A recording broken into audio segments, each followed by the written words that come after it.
महाकुंभ में मौनी अमावस्या की पूर्व संध्या पर मची भगदड़ को लेकर संसद तक गरमाई राजनीति के बीच प्रधानमंत्री नरेंद्र मोदी बुधवार को प्रयागराज पहुंचे। उनकी डुबकी का समय बेहद महत्वपूर्ण है। आध्यात्मिक महत्व ये है कि उन्होंने माघ की अष्टमी को पुण्य काल में त्रिवेणी में स्नान किया। उसी समय दिल्ली विधानसभा चुनाव और अयोध्या के मिल्कीपुर में उपचुनाव के लिए मतदान का राजनीतिक मुहूर्त भी चल रहा है। माना जा रहा है कि पीएम की संगम में डुबकी से राजनीतिक हिलोरे भी उठेंगे, जो दिल्ली से अयोध्या तक पार्टी के हिंदुत्व और सांस्कृतिक राष्ट्रवाद के एजेंडे को काफी कुछ अभिसिंचित कर सकते हैं। वहीं कांग्रेस नेता राहुल गांधी और आप संयोजक अरविंद केजरीवाल संगम से दूरी बनाए हुए हैं।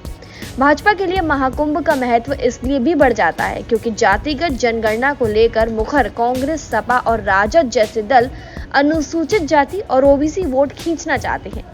भगवा खेमा हिंदुओं को सनातन की डोर से इस तरह बांध देना चाहता है कि उनके बीच जाति का कोई भेद ही ना उभर पाए। प्रधानमंत्री महाकुंभ को एकता के महाकुंभ की संज्ञा दे चुके हैं। इसके महत्व को राजनीतिक फलक पर प्रकाश में बनाने के लिए मुख्यमंत्री योगी आदित्यनाथ ने मंत्रियों के संग डुबकी भी लगाई है और कैबिनेट बैठक भी संगम में की है।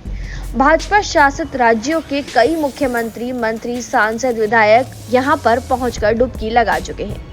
दिल्ली और मिल्कीपुर में जब मतदान चल रहा है, तब पीएम मोदी सुबह प्रयागराज पहुंचे और उन्होंने त्रिवेणी संगम में डुबकी लगाई, जिसके बाद 13 अखाड़ों के आचार्य, महामंडलेश्वरों सहित 26 संतों के साथ उन्होंने गंगा का पूजन किया। कुछ यूं ही विपक्ष ने अपने समीकरण साधने का प्रयास किया है। दरअसल राहुल और प्रियंका के महाकुंभ में आने की चर्चा तो थी, लेकिन अब तक न आने के पीछे दिल्ली चुनाव को भी कारण माना जा रहा है।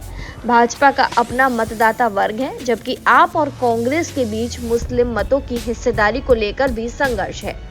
महाकुंभ से दूरी बनाकर शायद उस वर्ग को संदेश देने का प्रयास है।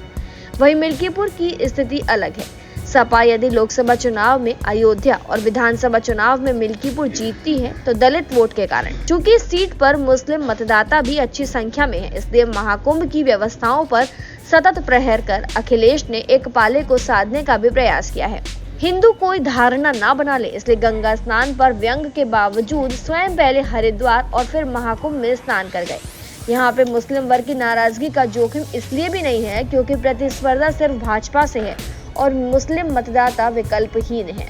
और इस बीच जब दिल्ली में चुनाव चल रहा है तो पीएम मोदी महाकुंभ में डुबकी लगाने के लिए पहुंचे। पीएम के इस तरह से दिल्ली चुनाव के दिन प्रयागराज पहुंचने के कई तरह के अलग अलग मायने निकाले जा रहे हैं। बहरहाल आपकी क्या राय है इस बारे में, हमें कमेंट सेक्शन में जरूर बताएं। तमाम जानकारियों के लिए जरूर सब्सक्राइब करें भारत एक्सप्रेस।